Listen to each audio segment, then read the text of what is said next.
Okay, good evening, ladies and gentlemen. How are we all? So this is going to be, let me just settle in briefly. We're going to have an energetic session, and I'm not just going to sit here by myself and talk to myself. You're going to talk to me too. Well, first of all, thank you very much for having me here. Just a point of correction, I'm not a barrister. I've never studied law. I'm an ex-banker who went into media. I used to work for a large media organization that I sometimes refer to as Blacks Be Careful, and I'm not going to go into any more than that. And then, and I do some other bits and bobs too, run a couple of businesses, amongst other things. Timing is everything. It's absolutely essential. Getting your timing right is absolutely critical to absolutely everything.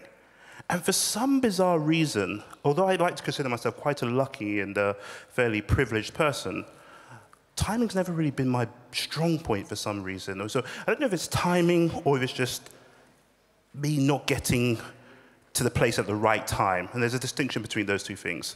So for example, I often say, I have this habit in which whenever I hop on the gravy train's brakes come to a screeching halt. So for example, I started university just as student grants went out the window and loans came in, and I thought that was expensive at the time. It was about £1,050, and we demonstrated everything else. So those of you who just graduated from university, you have my sincerest sympathy.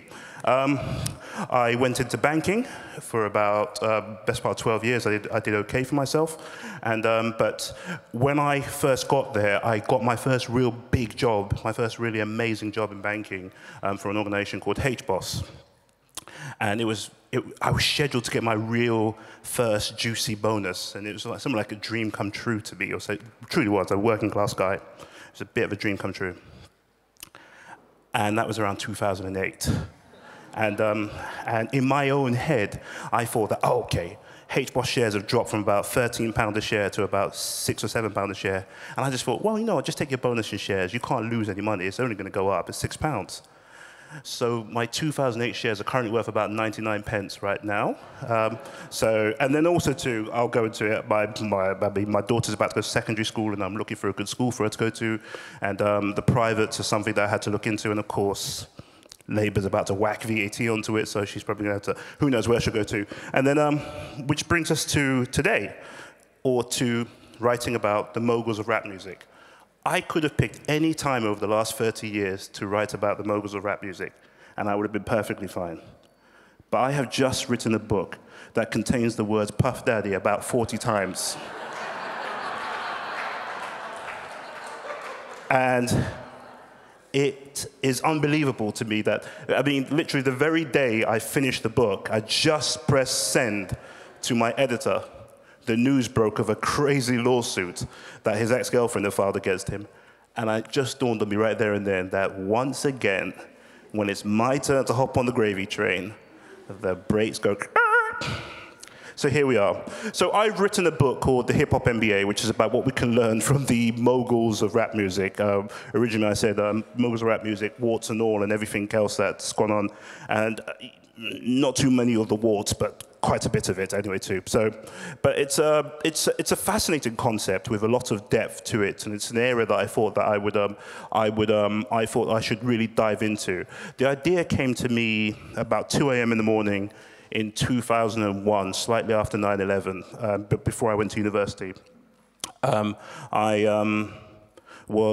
from a place called West London, not that far from here. I grew up in a place called Maida Vale, and then and there's a place. So if you know anything about West London is very, very politely segregated in a very, very London manner.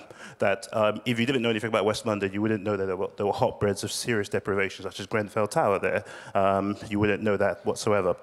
But there's one particular area there called where the Harrow Road, which is one of the longest roads in the UK, and Elgin Avenue, where they merge. And it's a particular corner. And on that corner, it's where all the deviants and all the debauchery and all the miscreants meet at night. Now, if you just walked up the road about 15 minutes, anything that happens on that corner there, it would be shut down. So if you went up to Warwick Avenue or Maida Vale Station or so, it just gets shut down immediately by the police. But that little corner, which is actually a lot closer to the old police station, all sorts of things used to happen there. So, of course, about 2 a.m. in the morning, I was there with the rest of the deviants and the miscreants, and I bumped into a guy called Nihao.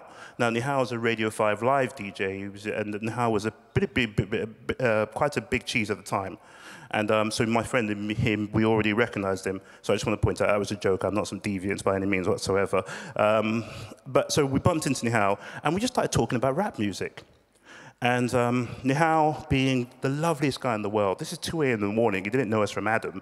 And we started talking about rap music and everything else. And then and a group called So Solid had just released a song called 21 Seconds, which if you just saw Dawn, if you know who Dawn Butler is, who's currently running to be the MP for Brent, she just covered the actual song as her election campaign video, which was daring of Dawn, dare I say. Dare I put it mildly. So Nihao made an interesting point. So I was a purist. I was somebody who really liked a particular sound of rap music. And 21 Seconds to me sounded a bit tin potty, and the lyricism wasn't too advanced or anything else, and I was quite a snob. And then Nihao made quite an interesting point. He said to me, because this is when UK hip-hop or rap music from a UK perspective, this is long, what I call PS, pre-Stormzy. This was long before rappers were celebrity. This is when rappers were pretty much earning beneath minimum wage from a UK perspective. It was quite an embarrassing thing to be a UK rapper. And, but So Solid broke through and he did very well for himself. So I was speaking to Nihao about it, and then I just said, I don't really like the music. And Nihao just said, yeah, but you have to recognize that Mega Man, who was the leader of So Solid, who was a young man from Battersea, a young black man from Battersea, he pointed out that Mega Man has done something truly phenomenal, that he's taken about 40 children, 40 young people from his estate in Battersea and created a rap group out of them. And he was just grabbing people saying, you're doing the management, you're doing the beats, you're doing the videos, you're doing radio promotion, there was one guy in there, they called him So Solid Vampire, which was quite bizarre, but he was basically the vampire guy in the group. And there was just loads of them. In fact, it went so on and so far, like, okay, you're the ladies' man, you're the lady, and off it goes. And it was just very, very an interesting thing that he did. And Hal really pointed out that this was somebody whose leadership prowess was completely underestimated. That he had taken 40 people. Just to give you a context, I think there might be about 40 people in this section over here, so it might be a little bit more. If any of you have been in the business of managing people in the workplace, you know how difficult it is to manage 5 people or 2 people. To manage 40 of them where there's no contract, no HR department, no I will pay you XYZ amount of money per hour to get to the studio. No, it's just on goodwill and basically a dream. And when Nihao made that point to me, it just sowed a seed in my mind that there's something in here, in this sort of person, in a Mega Man, amongst many other people, that probably needed to be explored from a business perspective. That what he had really demonstrated to me, that Mega Man was somebody who really had who was clearly almost had that industrialist tendency, that ability to really just see absolute nothingness or see people who are probably underappreciated and make something out of them and pull all the, what I now call the byproducts of economic pain, to pull them all in together into bits and pieces or so, throw them into a bowl, blend it all together and create a delicious soup. And that's exactly what he did, and that's what many of the rap moguls have done. But in that very moment on Harrow Road at 2 a.m. in the morning, speaking to Nihao, it just planted that seed in my head. And I thought to myself, one day over the rainbow, when I just have the chance or so, or I have the qualification or the skill, I'll write a book about business and hip-hop and what we can learn from the moguls of rap music. And alas, from that hotbed of debauchery and deviancy or so comes the Hip-Hop MBA 20-something years later on. So we finally got to it, and I am very, very happy with it. Other than the fact that I seem to have picked the time where the rap moguls were crashing and burning to write it. So I'm going to ask you a couple of questions, and you're going to know where this is going to go. So I'm not going to ask you too deep a bunch of questions. I'm going to ask you a few of them. Something about business here. So, hold on one second. So I am the last speaker in the day. You guys have all had Sunday lunch right now, so you're all pretty much, I'd like to think you're all pretty much burnt out a little bit, and I've got the money section. So as far as the newspaper is concerned, I've got the section that nobody really reads or so on a Sunday, because the last thing you want to do on a Sunday is read about money or your pension or that sort of nonsense there. So I think I need to turn up the heat a little bit. So we're going to do something together here, collectively. I'm sorry those of you who can only see the back of me over here, but I think you've got the better looking part of me there, I say. You're seeking business advice, or you want to invest in a company. And there's two CEOs. One was born in the 1930s. The other was born in the late 60s. One was born into what many would call a traditional household, or what many would have called a traditional household before Boris Johnson lowered standards to such an extent. And they are right now. He's got his mum there, he's got his dad there, and both of them, I'm speaking of he's here, and both of them are professionals. In fact, the dad's a politician, the dad's also an investor or so, and the other one is raised by a single mum who's a clerk. One had his first foray into business selling magazines and Coca-Cola bottles and other bits and bobs, and the other one had his first foray into business selling illegal substances. I'm speaking in these terms because there's children here, and there's also a dog here, and I don't want you guys to clap because one's early setback was he got rejected from Harvard, so he had to settle for going to Columbia, I believe, yep. And then the other one's early setback was he was rejected by every major institution within the industry he wished to enter. And he also lost a heavy amount of the substances that we mentioned earlier on.